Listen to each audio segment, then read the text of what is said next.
Kia ora koutou, ko Mike Takuingoa, no reira tēnā koutou katoa.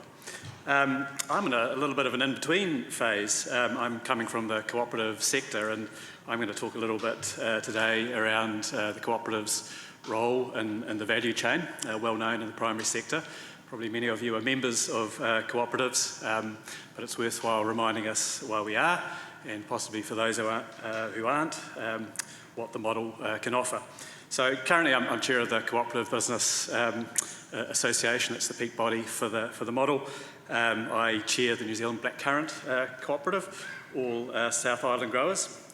And I have been the CEO of the Marlborough Grape Growers Cooperative, New Zealand's only winemaking cooperative in Marlborough, until a few weeks ago. I've had a lovely few weeks unemployed in the Whitsundays, but the rubber hits the road on Monday because I'm starting with New Zealand Vegetable Council as their inaugural CEO.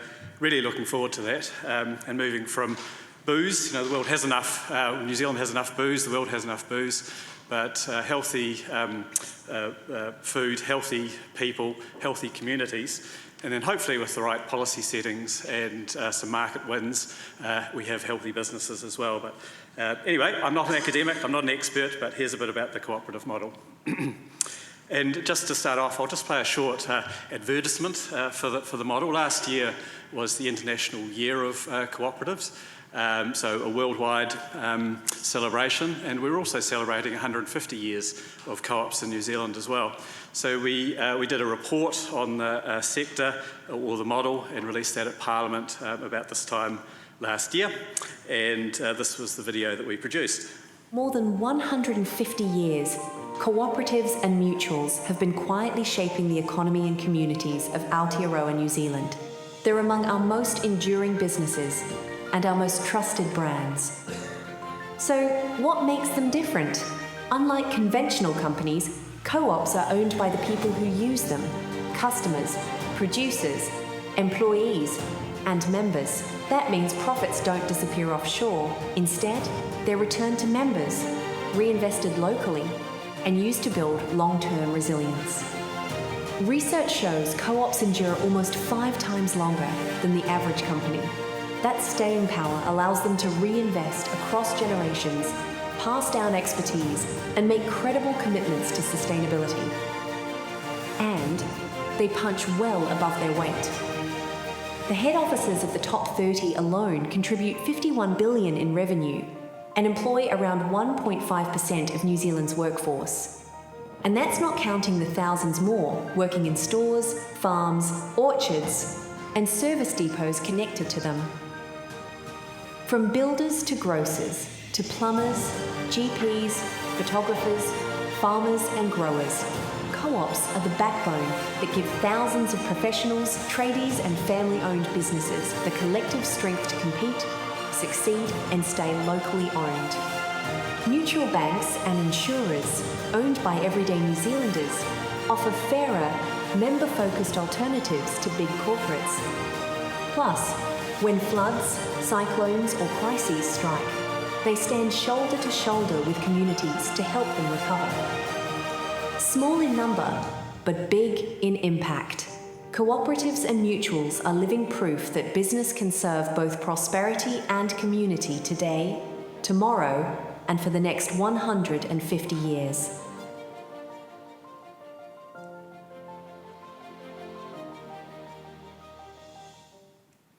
Stirring stuff. I'd want to join a co-op, and nice to be following a cooperative, Bridget, as well. Anyway, a little bit about the model and why do co-ops exist? You know, how do they come about? And it's probably fair to say that a lot of co-ops had their genesis and frustrations with the status quo, and possibly the thought that you could do something better. So that's another way of putting what's on the slide there. And some of those things that might have brought a co-op together, they emerged because individuals faced problems that they couldn't solve alone. And there's a strong spirit in New Zealand of working collaboratively. We see that in industry organisations. The co-op is another way that model is expressed, or that desire. But in dairy, meat, horticulture, fertiliser, irrigation, rural supply, energy, finance, insurance, retailing, the co-op is a very common model in New Zealand. And it might be around access to market, it might be about scale, it might be around bargaining power when it comes to procurement, it might be around having ownership in a local setting, it could be about doing R&D, meaningful R&D together, it could be telling a cooperative brand story, any mix of those things. The co-op ownership structure was the mechanism that enabled people to solve these problems together. Many farmers together had influence, where a single farmer was more vulnerable. So together, as working together, farmers, growers, they can share the risk and the reward. Sometimes, compared to an entrepreneurial model, the peaks might not be as peaky, but hopefully the troughs aren't as low, and a co-op can be a safe harbour in a storm. What do co-ops stand for? Self-help, self-responsibility, democracy, equity, solidarity, concern for community. These are the Rochford principles. The co-op movement was essentially founded in the UK in the mid-19th century, and these principles were the driving factors, and they're still very much the ways that co-ops think about themselves.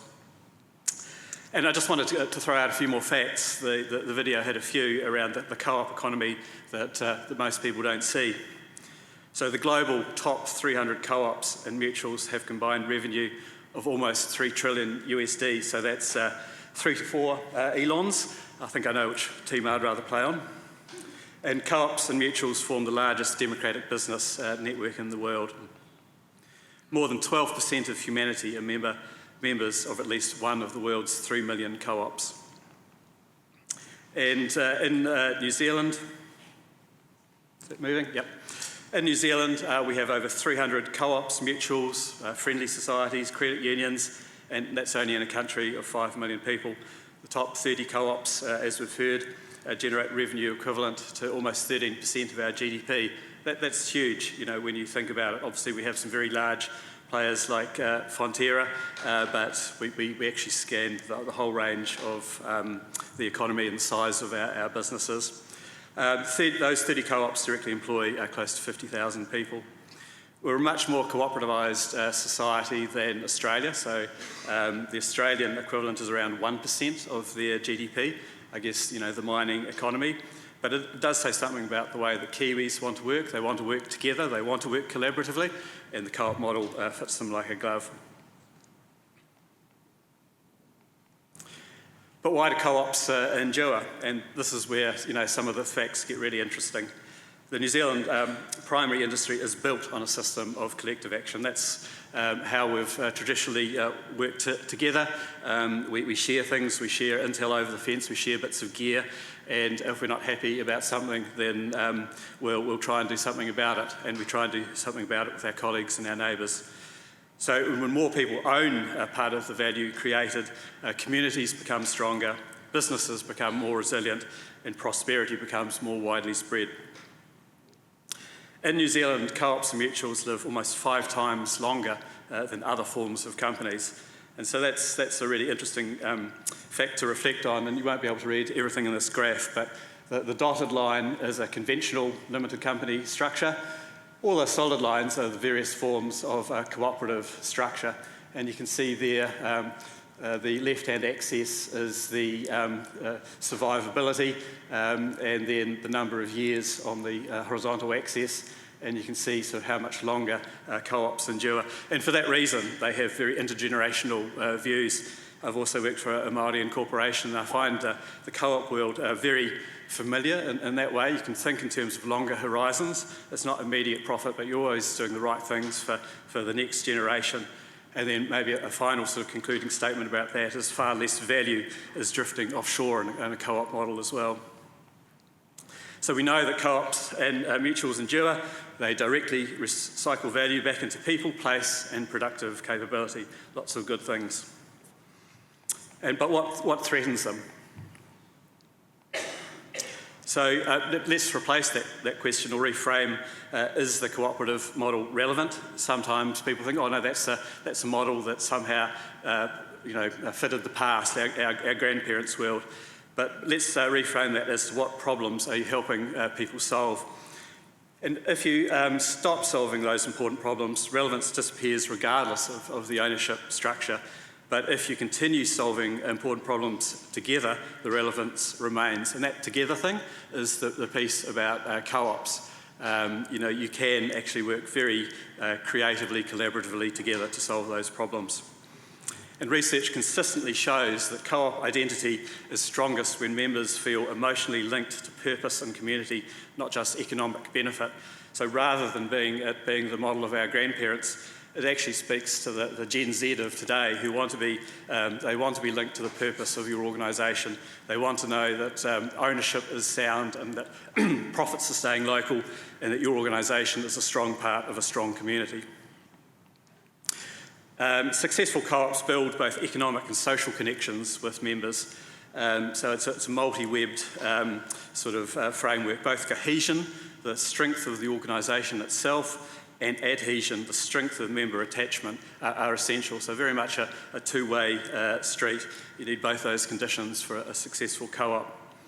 And just to expand on that a bit more, there was a really interesting discussion. Some of you in the room may have been at Lincoln University last year. Some world experts on cooperatives and what some of the research showed around why co-ops fail or conversely why they succeed. So these are the secrets to a successful co-op. They've got a clear focus on their objective and their reason for being. They do not stray far from this, and they stay focused on fewer and the most relevant things. Their ability to respond to change is really important. Change economic conditions, market conditions.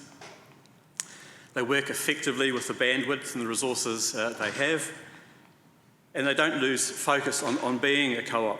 They don't want to be something else. Sometimes it's interesting when you get a new CEO coming into a cooperative role, they might not come from the cooperative sector, and they soon get quite a lesson on actually why this model is quite different. And actually all of these shareholders, they've got a voice, and I need to take account of that voice, and I need to sort of be thinking much more in terms of the collective rather than my own sort of alpha CEO sort of ideas. The board asks the tough questions. So just thinking about governance, this is probably true for most governance, but the board asks the tough questions. Independent directors, support business success. And this is probably almost unique to co-ops, is that the chair and CEO need to effectively work the politics of a co-op. So they are quite complicated animals, and coming in from another world to running my first co-op, I was surprised that 80% of the activity seemed to happen at the back end of the business because you needed to do lots of consultation, you needed to take people on a journey with you, you needed to listen. So it's a little bit like running an industry organisation. And just a few last pointers around successful co-ops. They have a good antenna for what is affecting their members or the wishes of their members. They look after, they're future focused. They look after the there and then and not just the here and now.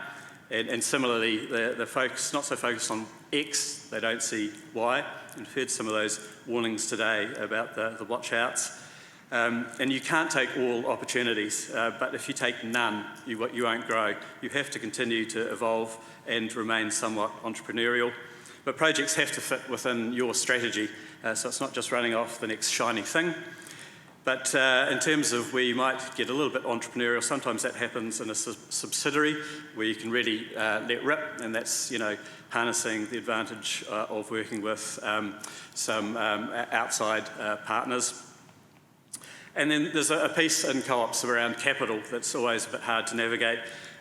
You need care with outside capital. It can change the focus of management or the nature of the organisation.